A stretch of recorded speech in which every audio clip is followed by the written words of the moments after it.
Méditation du 25 mars. Qui te délivrera de ce corps de mort? Misérable que je suis, qui me délivrera de ce corps de mort? Grâce soit rendue à Dieu par Jésus-Christ notre Seigneur. Ainsi donc, moi, par mon intelligence, je suis esclave de la loi de Dieu, tandis que par ma chair, je suis esclave de la loi du péché. Romains 7, versets 24 et 25. As-tu déjà eu le sentiment d'être un misérable pécheur, coupable, sale, indigne, pire que tout le monde autour de toi, y compris ta famille? As-tu déjà pensé qu'il valait mieux mourir afin de ne pas faire autant de mal à ceux que tu aimais? Qui ne s'est jamais senti coupable? Qui n'a jamais un jour souhaité être bon et essayer de toutes ses forces mais sans jamais y parvenir? Beaucoup se trouvent dans cette situation. Te donner ce sentiment est en effet devenu une spécialité de l'ennemi. La vérité est que si tu regardes en toi, tu ne trouveras peut-être pas de quoi être fier. Après tout, tous les êtres humains pêchent de nombreuses fois et de nombreuses manières, avec leur langue, mensonge, obscénité, malédiction, avec leurs yeux, luxure et en pensée, des idées dont tu aurais honte si d'autres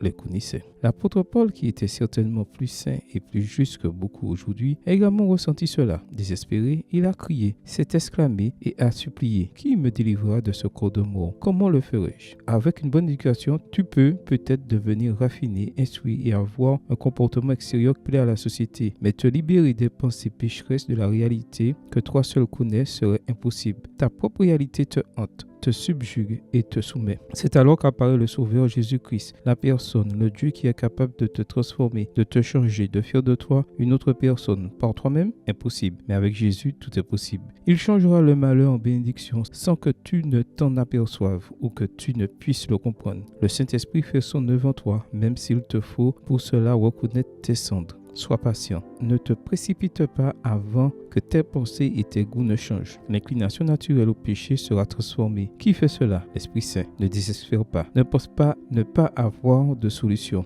Car quelle que soit la difficulté de ta situation, Dieu a une opportunité pour toi. Remercie-le pour Jésus-Christ, car tout est par sa grâce. Amen. Bonne journée à vous et que le Seigneur vous bénisse.